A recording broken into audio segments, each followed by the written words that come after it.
From WCPO 9, it's a new day. Good morning and welcome back. It is time for Pride Month. If you guys know me, I love supporting the LGBTQ community.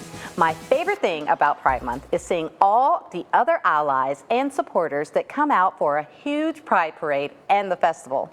Now today, I am joined by two wonderful people from Cincinnati Black Pride.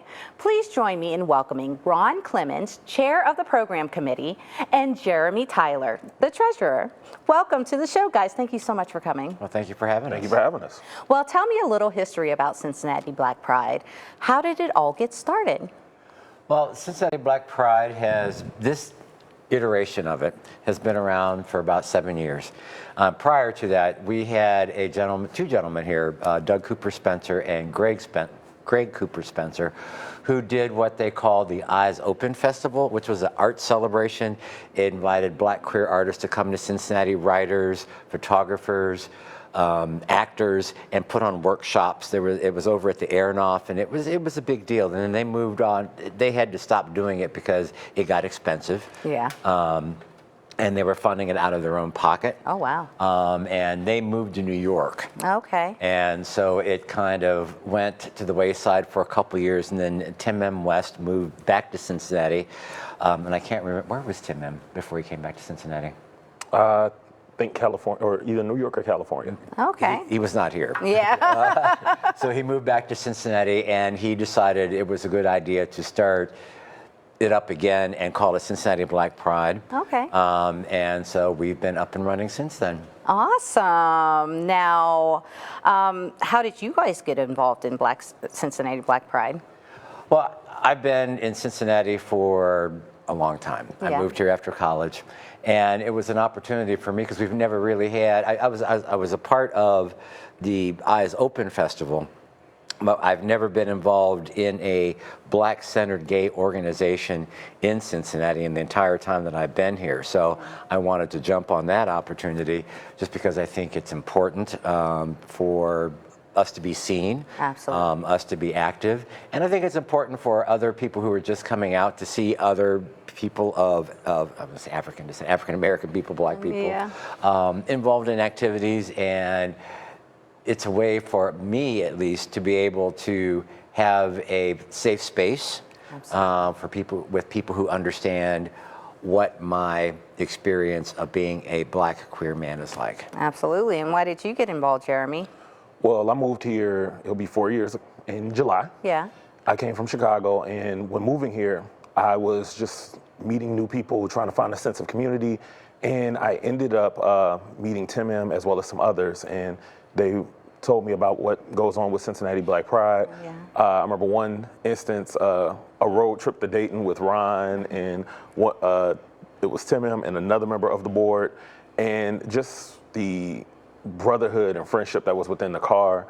I had seen Ron. Yeah. I had seen Ron around and everything else, and knew him from social media. But getting a chance to talk with him and hear what he had to say, getting a chance to actually participate in Black Pride and see what goes on, and it was amazing. It was like, okay, I want to be a part of this. I have a background in community organizing and union organizing, so I was like, hey, I need to be a part of this because it all intersects. Absolutely. And why do you guys feel the need for the specific Black Pride, instead of just, Cincinnati Pride? Why do you guys feel the need to have the Cincinnati Black Pride? It's mainly because of, if we look at what's going on with society right now and the way things are and the way things have previously been. When we look at Pride, we think of the amazingness of Pride. We think of the stories and everything. Like, people knew of Harvey Milk, but they didn't know about Bayard Rustin and how Bayard Rustin played a big role when it came down to the civil rights movement and everything. We look at the storytellers within our lives, these musicians, everything else. Like, for instance, I look at Tracy Chapman as this Black queer woman who came up with the song Fast Car, and all of a sudden you have someone, the new country artist, who did a cover, and people were offended that Tracy Chapman got on stage at the Grammys last year and sang her song. And it's because the stories, the history is not shared the way that it is. Like, you got offended that she sang her own song. I know. What? So it's mainly to be able to uplift our community, because we do see certain levels of disenfranchisement within here. I mean, there's things that happen within the Black queer community that don't get discussed. You see higher levels of homelessness. You see more tragedies, and an organization like ours exists in order to uplift our people. Like, we celebrate Pride all together, but we have to remember that Black Pride is important because there are stories that aren't being told. Absolutely, and you guys are so important and so needed. Yeah. Well, let's talk about Pride Month. Are you guys going to be a part of the festival and the parade? You guys have a booth down there? We are walking in the parade. Yeah. I believe we also have a booth too. Yes, awesome. So we're gonna be down there. We're gonna be ready. Awesome, and we know that Pride Month does not stop at the end of the month. Pride does not stop at the end of the month. Are you guys doing anything else throughout the rest of the year? You know, we set it up so that we do participate in Cincinnati Pride in June, but we actually have Cincinnati Black Pride in October. In October, okay. We used to do them together. Yeah.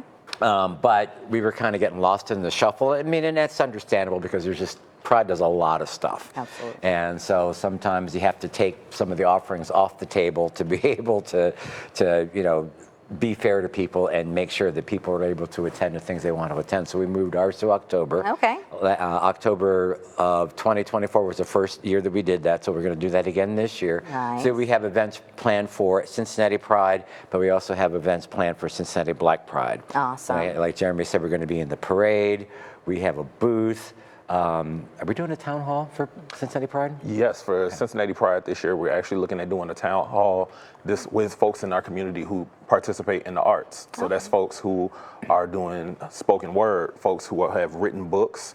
We're looking at even drag performers because we want it to be known that drag is considered an art because as of right now, I don't know if folks realize, there's a drag ban taking place, or they're trying to make a drag ban take place. So it's like, hey, let's talk to the folks about who make a living off of this. Yeah, so, absolutely. So yeah, we'll have that town hall and a few other things. Awesome. Well, make sure you let me know when that is so we can definitely come to it and see what it's all about.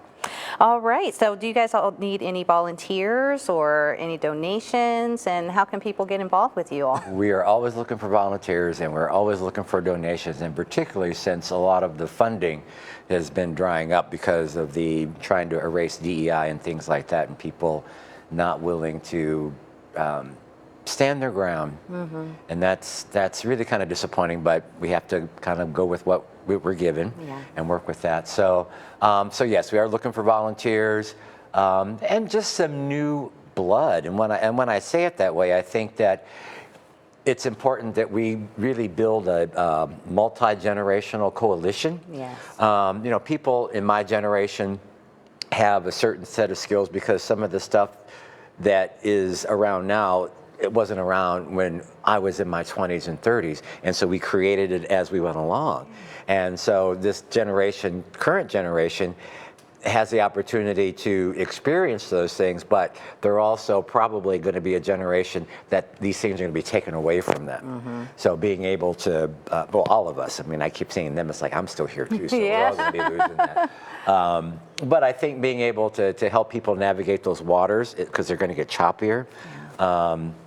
So I think that it's important from that standpoint. Did I answer the question? I'm sitting here thinking, just kind of went off on this thing. Oh, man, it's okay for the most part.